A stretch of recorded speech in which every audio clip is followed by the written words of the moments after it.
সাংবাদিক ও পুলিশ, এই সময় আসলে সাংবাদিক ও পুলিশ খুবই একটা মানে আলোচিত একটা বিষয় হয়ে গেছে। তো সেই জায়গাটা থেকে আসলে কথা বলতে গেলে তো অনেক কিছু বলা যায়।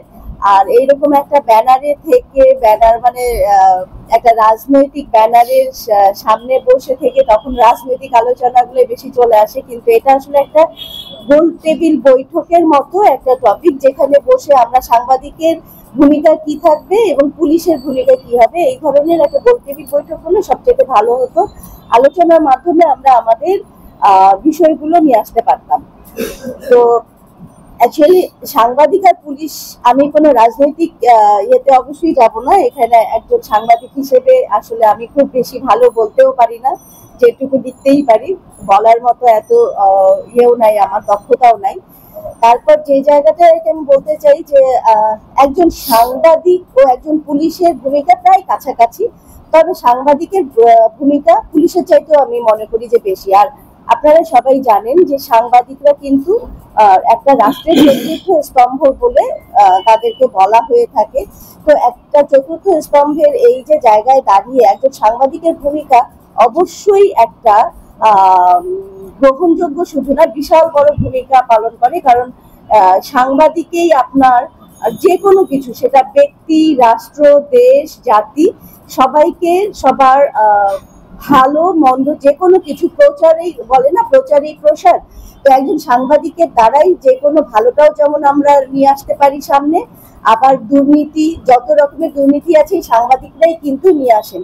কিছুক্ষণ আগে ভাই, আমার পাশে বসা ভাই বলে গেলেন যে সাংবাদিকরা তারপর অনেক বেশি এখন প্রশ্নবিদ্ধ। হ্যাঁ, প্রশ্নবিদ্ধ তো বটেই। এখন কথা হলো যে সাংবাদিকের মধ্যেও কিন্তু অনেকগুলো পার্ট আছে। এটাও আমাদের জানতে হবে যে আমি একজন রিপোর্টার, আমি কি ধরনের রিপোর্ট করলাম, সেই রিপোর্টটা কিভাবে ছাপবে, তারপর সেটা কোথায় যাবে। বা একজন যিনি টেলিভিশনে কাজ করেন, ইলেকট্রনিক রিপোর্টার, উনি যে রিপোর্টটা নিয়ে গেলেন ওটা যাবে কি যাবে না, এটা কিন্তু অনেকের উপরে ডিপেন্ড করে। তো এই জায়গাগুলো আসলে আমাদের সাংবাদিক এবং পুলিশের একটা জব ডেসক্রিপশন আছে। এই জব ডেসক্রিপশন গুলো যদি আমরা একটু মাথায় নিয়ে চলি, এবং সাংবাদিকদের সবচাইতে যে বিষয়টা বেশি মাথায় রাখা উচিত, এবং আমার মনে হয় যে সবার মধ্যে এই জিনিসটাই থাকা দরকার, সাংবাদিক শুধু না, ভাইয়া যেটা বলে গেলে যে সাংবাদিককে সহযোগিতা করতে হবে, পুলিশকে সহযোগিতা করতে হবে। সাংবাদিকরা যদি খোলা মনে, খোলা হাতে, খোলা কলমে লিখতে পারে, তাহলেই আমার মনে হয় যে একটা দেশ, একটা জাতি, একটা রাষ্ট্র কোথাও আটকাবে না।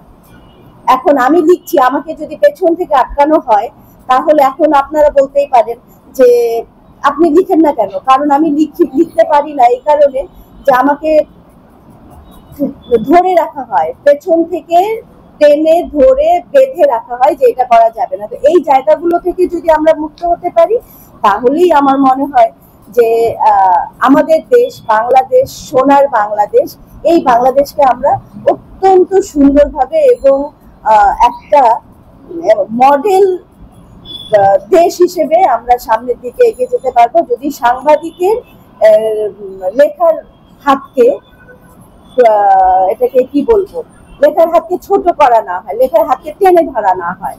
এইটাই আসলে বলতে গেলে তো অনেক কিছুই বলা যায়, অনেক উদাহরণ আছে, অনেক কিছু বলা যাবে, কিন্তু সময় এতই অল্প।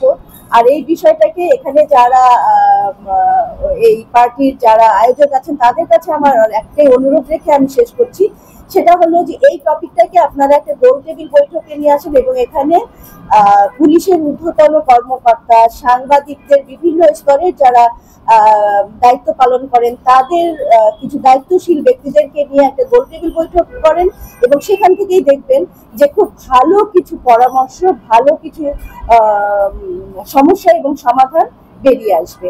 সবাইকে ধন্যবাদ আমাকে শুনবার জন্য।